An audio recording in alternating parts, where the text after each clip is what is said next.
morning, church. And to all the kids in the room, we're glad that you're with us today. And those of you joining us online stream, we're glad you're here. This month, we've been in a fun series called Didn't See That Coming. And as I had been thinking about like a story in my life where I didn't see that coming, it was almost like every day there's things happening. Like, I didn't see that coming.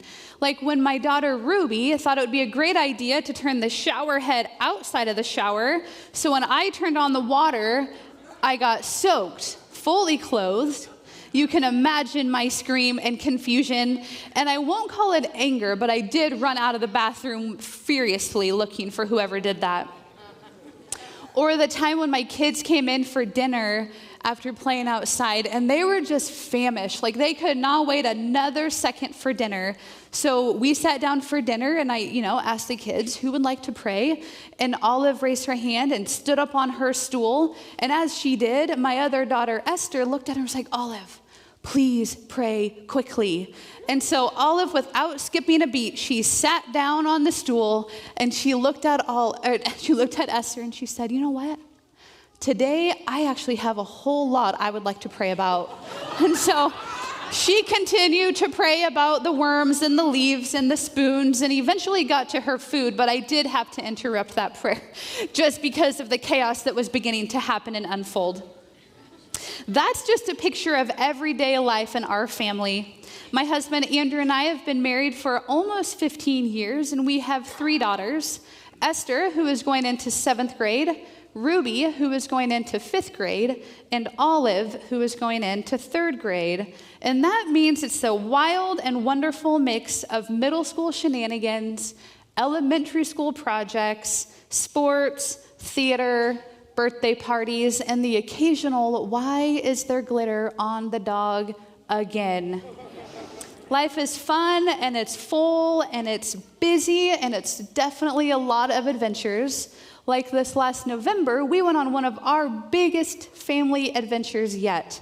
We went to Mexico for 2 weeks, and while we were there, we booked 2 different snorkeling trips. One of them was what you could imagine. You show up to this office where they have waivers you sign, and they have certified guides, and they pack you a lunch, and they take you out to an amazing location, and your guide jumps in and kind of has you like stick with them the whole way and kind of keeps pulling you through. And when you pause to look too long, he says, "Hey, come on." And the second trip was quite a bit different. This one, we show up, and there's no office, there's no waivers, there's no lunch. We're not even sure if the guides are certified. It's a cash only, and the only thing we knew was our driver said, like, "Just come and see, just trust me on this one." So we show up to this meeting spot, and it's rough. It's like trash piled up, there's broken glass, and at that point we realized that one of my kids didn't wear shoes, so we're kind of carrying her around everywhere, making sure that she doesn't get into anything. And the thing about this is when they said, "Go over there and get your snorkeling gear," we show up to like there's, buckets on a table and the fins are broken and the masts are, they're not tightening. And so we grab our stuff, and then they said, "Hey, and the boats are over there." And so we look over and you see these boats that sort of look like they've been retired fishing boats they pulled out of sorts just for us. The funny thing about this trip, though, that we didn't see coming is this was the most amazing snorkeling trip that we had been on.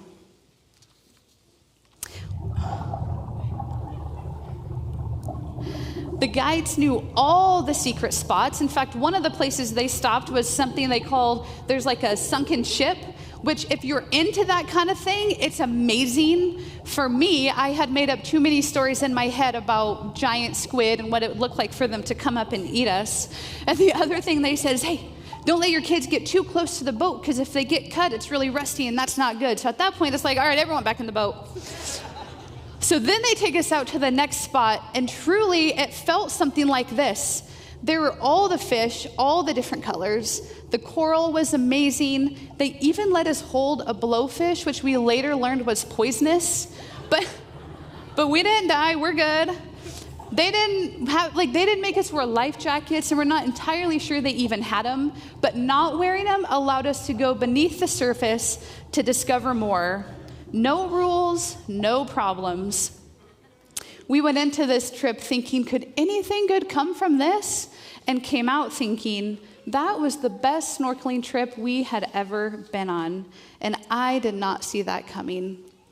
I went from doubt and skepticism to amazement. In our passage today, we're going to read about Nathanael when he first meets Jesus, and he has a I didn't see that coming moment, and he goes from doubt and skepticism to amazement. So we're going to jump in together. We're going to be looking at John 1, 43 to 49, and you guys can follow along and say with me the words that are underlined. So verse 43, the next day, Jesus decided to go to Galilee. He found Philip and said to him, "Come, follow me." And Philip was from Bethsaida, Andrew and Peter's hometown. Philip went to look for Nathanael and told him, "We have found the very person Moses and the prophets wrote about. His name is Jesus, the son of Joseph from Nazareth." "Nazareth?" exclaimed Nathanael. "Can anything good come from Nazareth?" "Come and see for yourself," Philip replied. As they approached, Jesus said, "Now here is the genuine son of Israel, a man of complete integrity." "How do you know me?" Nathanael asked. Jesus replied, "I could see you under the fig tree before Philip found you." Then Nathanael exclaimed, You are the Son of God, the King of Israel." See, I don't think Nathanael saw that coming, that Jesus would be coming from such a nowhere place like Nazareth. I believe that Nathanael went from doubt and skepticism to amazement. So this is early in Jesus' ministry, right after he was baptized, and he's beginning to build his group of disciples. So Jesus first goes to Philip and says, "Hey, Philip, follow me." And he's, "Yes, sir." And I imagine at that point, he's like, "I have to go find Nathanael. He needs to come with me and follow Jesus."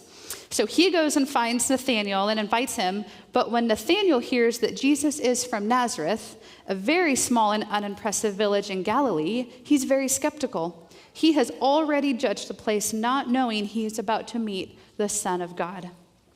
So I want to break this passage down into 3 parts for you today. I want to look at Philip's invitation and Nathanael's response, Nathanael's question to Jesus, "How do you know me?" And then Jesus' response, "I saw you." So we're going to jump in looking at verse 46 again. Philip has invited Nathanael. Nathanael, is skeptical and says, "Nazareth? Can anything good come from Nazareth?" And Philip answered, "Come and see." See, Philip's response is incredibly disarming, inviting, challenging, and simple. No arguments, no convincing, just come and see for yourself. Have your own encounter. Nazareth is a small, forgotten, unimpressive, looked down upon village. That's why no one thought anything good can come from Nazareth, which is why Nathanael asked, "Can anything good come from Nazareth?" No one expected the Messiah to come from there, and yet that's exactly where Jesus, the Son of God, the Savior of the world, came from. A place of such low expectation became the place where hope began. Nazareth, the place of such low expectation, became the place where hope began. Maybe you're sitting here and you're thinking about a place in Oregon where, can anything good come from there? Maybe you Duck fans are out there thinking Corvallis. Can anything good come from Corvallis? Or Portland during rush hour when you're just kind of stuck there and thinking, there's nothing good that can come from this place. Or maybe the Tillamook Creamery when you're trying to park, but you have to park 3 towns away because of the chaos in order to get in. Just like we sometimes look at a place and think nothing good can come from there, Nathanael had already decided that nothing good could come from Nazareth. He had written it off before he met Jesus. Don't we do the same things in our own lives? We have those Nazareth places, parts of our story we would rather keep hidden, moments we wish we could erase, or choices we regret, wounds that were never our fault but still left a mark. The places that make us wonder if someone really knew that, then what? Maybe for you, it's a relationship that fell apart, or you accidentally broke someone's favorite toy, or maybe it's the time you felt left out of playing a game, or maybe it was words spoken over you that still echo, or maybe it's a secret you've carried for many, many years, or maybe it's the diagnosis or the loss of a job. It's those moments or experiences that make us wonder, can anything good come from that? From me, from my past, or where I've been? And yet, just like Nathanael received that simple, disarming, non-judgmental, curiosity-provoking invitation to come and see, we too receive that invitation from Jesus. I'm very familiar with that question, and I bet many of you are too. Can anything good come from that, from me? Growing up, my mom was a single parent raising my brother and I truly believe she did the best she could with what she had and what she knew. She was fun, adventurous, thoughtful, and caring, and yet childhood was still really hard. It felt like Nazareth, overlooked, forgotten, and written off. My mom struggled with mental illness, and the way that she coped was with alcohol, which made it very, very hard to hold down a job. And as a result, we went through a season where we were homeless, in and out of shelters, extended camping trips because she was fun and adventurous and was doing the best she could. We were on the long waiting process of Section 8, just hoping that our name would be next, that we would be chosen and be able to get a house and a place to call our own. Lots of fear and shame and loneliness and anger and confusion and hiding that truth, because surely nothing good can come from that. What I didn't know then was that in some of my lowest, scariest, and most formative moments, God was writing my story. He saw me. I started following Jesus when I was about 14, and it wasn't until I was about 25 when I really heard that invitation from Jesus to come and see. I was in a workout class at the courthouse, and if you've been there, you maybe have heard of the class called Synergy. It's kind of like a yoga class, but the last song of the class is what they call a rest track. And so this is where you get to lay down and you kind of stretch, and I take that opportunity as a time to process all of my life things because I have little kids at home, and it felt like those were the moments that I had. And so one day, as I was sitting there just thinking about life and the different things that were coming to mind, I thought about childhood, and I started asking God, what good can come from that? Like, what good can come from it? And as I asked the question and not sure what God might say back and how to move forward, I also asked God, can you give me a word for the year? Something spiritual, something that will just kind of anchor me. And then I felt kind of goofy because how do you actually ask God for a word? And is that how you do it? But nonetheless, I immediately heard the words help and healing. And the way that translated out for me was, I have done everything I can do on my own, and now it's time for help. So I got into counseling. I started realizing that people didn't really know me, and I started processing more of my story with close friends and trusting Jesus with that Nazareth place in my life. When I asked Jesus what good can come from this, he just simply said, come and see. And it was an invitation that changed everything for me, and I didn't see that coming. He didn't ask me to clean up first. I didn't need certain qualifications. He just simply said, come as you are, come and see who I am. And I did. And don't get me wrong, not all at once. Sometimes stumbling, sometimes just confused, sometimes just barely holding on, but I came, and I saw, and it changed everything. I saw his faithfulness in my emptiness. I saw his provision when I had nothing. I saw his presence when I thought I was forgotten. I went from doubt and skepticism to amazement. We're going to keep going to the second point. As they approach, Jesus said, now here is a genuine son of Israel, a man of complete integrity. How do you know me? Philip asked him. See, Jesus didn't just see Nathanael's doubt, he saw the truth of who Nathanael really was.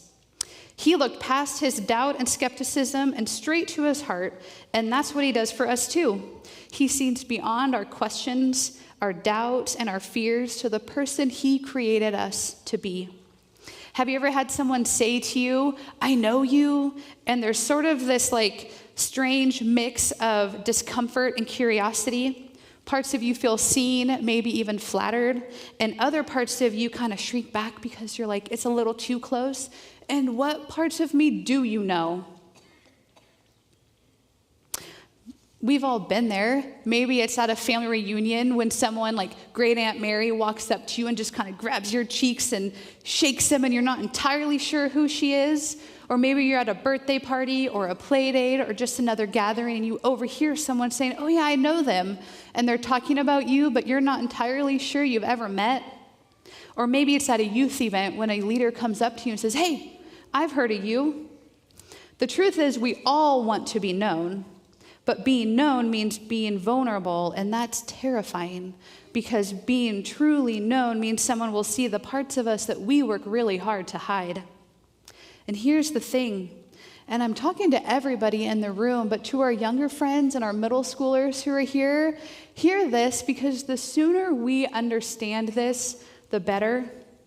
When we choose to be vulnerable with safe people and with God, it's not a sign of weakness. It's a sign of strength. Vulnerability is how we step out of hiding. It's how we break free from the pressures to pretend that we are who we are not. And when we're real about our struggles, we give others permission to be real too. That's when friendships get stronger, shame loses its grip, and God can begin to heal the places that we have worked really hard to protect on our own. When we're honest, vulnerability sounds really easy, but it's a lot harder to live it out. I know that. We don't mind people knowing the parts of us that are fun, but the messy parts, the fears, that's where we hesitate. And nowhere is that more obvious than online.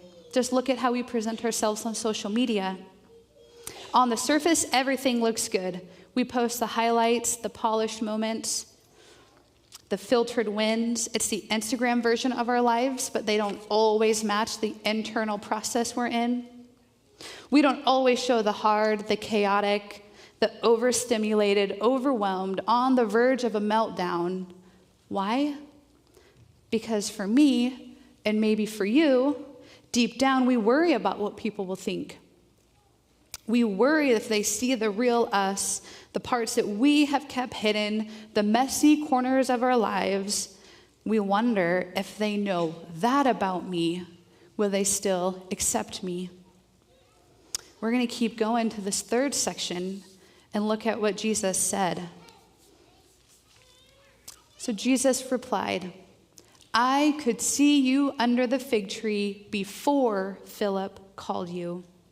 I saw you. Nathanael, I saw you before you came to me. I saw you in your doubt and your skepticism and your concern and your worry. I saw you." Sitting under a fig tree is important because in the Jewish tradition, it was a place of security and rest, a place of reflection and prayer and wrestling, moments of honest emotional process of maybe grief or frustration or waiting. So when Jesus said, "I could see you under the fig tree, Nathanael," what he was saying is, Nathanael, I see the deepest parts of you. I see all of you, the good, the bad, the ugly. Jesus met Nathanael in a deeply personal and spiritual moment, not in public, not in a crowd, but in his quiet searching. We all have these fig tree moments in our lives, the places where we can have an honest emotional process where Jesus says, "Hey, I see you there. I see you in that process. I see you with your questions and concerns and doubts. I see you having a hard time believing." For Nathanael, it was a literal place, a quiet moment under a fig tree where he reflected, prayed, and waited. For me, it wasn't a tree at all. It was in a workout class at the courthouse. a completely unexpected place where God met me in my quiet searching. Maybe for you, it's in your favorite chair with your Bible and your journal open. Or maybe it's on a long walk through the neighborhood. Or maybe it's sitting on the school bus with your headphones on and you're just thinking about some of the big life questions. Or maybe it's hiding in the bathroom for 5 minutes. And parents of toddlers, we know that is the holy of holies place to get things done. It's amazing what we can do in 5 minutes of quiet. Or maybe it's in your bed or on your patio or a country drive. Or maybe it's just a whispered prayer in the middle of a chaotic day. Or maybe it's something entirely different. Our fig tree moments are where we feel safe enough to be real, places where we drop the mask and speak honestly with God. They become places of reflection and prayer, where we wrestle with grief, frustration, waiting, maybe hope. Sometimes they hold sorrow, and sometimes they hold joy, but always the truth of our hearts. It's often in those quiet, honest places, those fig tree moments, that the questions we've been carrying finally surface. Can anything good come from this? From my past? From my story? Can anything good come from me?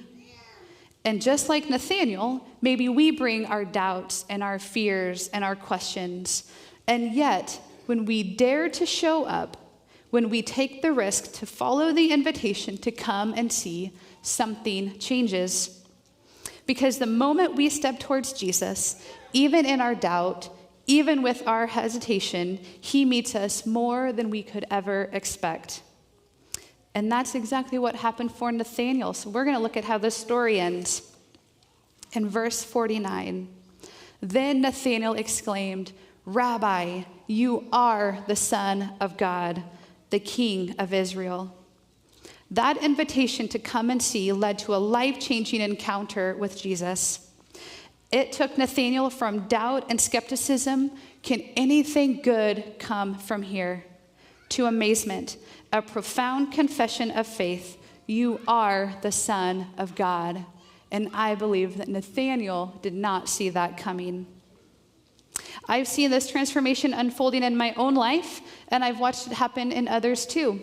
Sometimes it's come through an invitation to deeper healing, other times through acknowledging more of my story and being honest with Jesus and trusted friends about the pieces I have wanted to keep hidden. But each time I've said yes to Jesus' invitation to come and see, it has led me further into freedom. And I believe this with everything in me. Every time we respond to that invitation to come and see, no matter how small the step, even in the bathroom with those peaceful 5 minutes, we will discover more of God, more of ourselves, and more of what's possible when we walk by faith into the unknown. From doubt and skepticism to amazement, an invitation to be with Jesus that changed everything for Nathanael is available to you too. Maybe your Nazareth feels too far gone and there's no way anything good can come from it.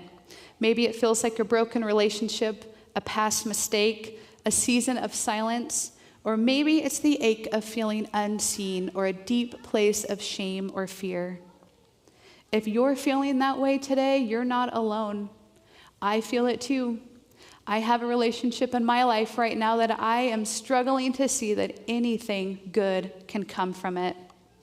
If you're carrying that same heaviness today, doubt, hurt, or fear that things won't get better, just hear this. Jesus sees you. He really, really sees you.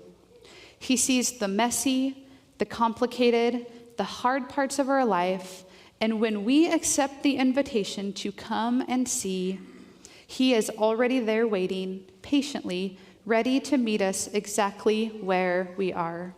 Without judgment, without hurry, just fully present. So let me be a Philip to you today, whether you are 5 or 105, and simply say, come and see what Jesus can do. As the worship team comes back out to continue leading us in worship, I want you to consider these 2 questions. What would it look like to go to your fig tree place this week and listen for what Jesus has to say? And what might Jesus be inviting you to see differently? Let's pray.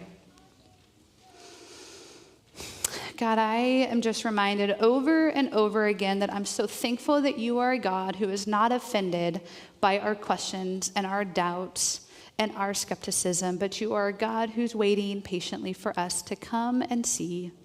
And so, God, as we receive that invitation to come and see, I just ask that your will would be done in this room and in our lives as it is in heaven.